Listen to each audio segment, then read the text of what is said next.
کی یہ خصوصیت ہے کہ یہاں بڑی ڈائیورسٹی ہے، بہت سی زبانوں کے، تہذیبوں کے اور مذاہب کے ماننے والے لوگ رہتے ہیں۔ تو ایک سوال یہ تھا جب یہاں کانسٹیٹیوشن بنایا گیا کہ یہاں انڈیویجول رائٹس ہی صرف دیے جائیں یا گروپ رائٹس بھی ہوں۔ بعض لوگ یہ کہتے رہے ہیں کہ یہاں گروپس رائٹس کی ضرورت نہیں ہے، انڈیویجول رائٹس کافی ہیں، جیسے امریکہ اور یورپین کنٹریز میں پاس میں پائے جاتے ہیں۔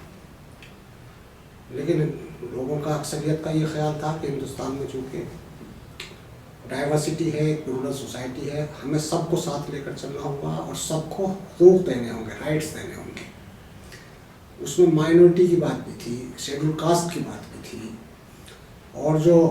ایتھنک گروپس ہیں یہاں ان کی بات بھی تھی۔ چنانچہ مائنورٹی رائٹس یہاں باقاعدہ رکھے گئے ہیں، صرف انڈیویجول رائٹ کی بات نہیں ہے۔ لیکن وہ لوگ جو گروپ رائٹس کے خلاف تھے یا مائنورٹی رائٹس کے خلاف تھے، آزادی سے پہلے سے بھی وہ یہ کام کر رہے تھے، آزادی کے بعد بھی برابر یہ آواز اٹھاتے رہے کہ صاحب یہاں ایک ملک ہے، ایک شہری ہوں گے، تو یہ مائنورٹی یا گروپ رائٹس کو تسلیم نہیں کیا جانا چاہیے، اور یہ برابر موومنٹ وہ چلاتے رہے ہیں۔ اب آج وہ لوگ اقتدار میں پہنچ گئے، اور یہ ملک کی بڑی بدقسمتی ہے کہ ایسے لوگوں کے ہاتھ میں اقتدار ہو جو اس ملک کے مزاج ہی کو نہیں سمجھتے ہوں، جو یہاں کی ویرائٹی کو تسلیم نہ کرتے ہوں۔ اب یہ صورت ہے۔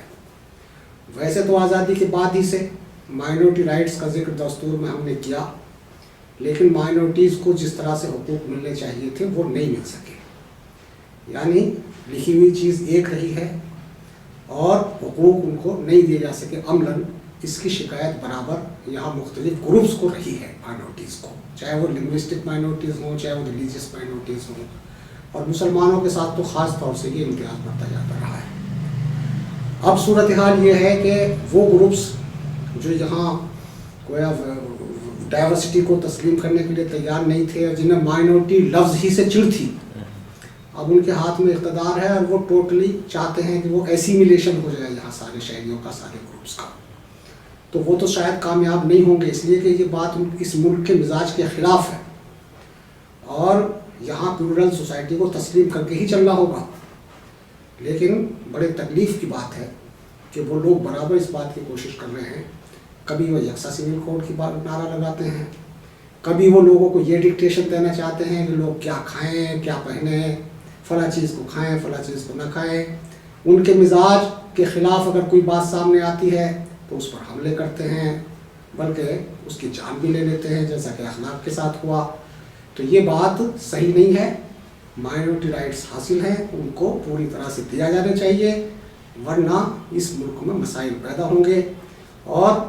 ظاہر ہے جیسا کہ صورتحال ہے، فسادات بھی ہو رہے ہیں، اور فسادات بھی کرائے رہے ہیں اس طرح کے عناصر، اور لوگوں کو ڈیوائڈ بھی کر رہے ہیں سوشل لیول پر۔ تو یہ بڑی بدقسمتی کی بات ہے۔ ان خطرات کا سدجواب تو یہی ہے کہ یہاں ایک بڑی اکثریت ایسی ہے جو اس ملک کے مزاج کو سمجھتی ہے، اور وہ یہ بات جانتی ہے کہ ہمیں سب کو ساتھ لے کر ہی چلنا ہوگا اور اس ڈائیورسٹی کی حفاظت کرنی ہوگی، اور faith practice and propagate article 25 سے لے کر کے 30 تک جو کانسٹیٹیوشن نے رائٹس دیے ہیں یہاں کے لوگوں کو، یہاں کی مائنورٹیز کو، ان کو تسلیم کرنا ہوگا، اور بہت سے لوگ اس کو، بڑی اکثریت اس کو تسلیم کرتی ہے، تو ایسے لوگوں کو لے کر آگے بڑھا جائے اور ایسے عناصر کو کمزور کیا جائے، کنٹین کیا جائے جو اس ویرائٹی کو تسلیم نہیں کرتے یا وہ جو حقوق دستور میں دیے ہیں اس کو تسلیم نہیں کرنا چاہتے۔ تو الحمدللہ ایک بڑی اکثریت ہندوستان میں ایسی ہے جو اس ملک کے مزاج کو اور اس ڈائیورسٹی کو، پلورلسٹک سوسائٹی کو تسلیم کرتی ہے۔ ایسے لوگوں کو ساتھ لے کر کھڑا ہوا جائے اور ملک کی اس مزاج کی حفاظت کی جائے۔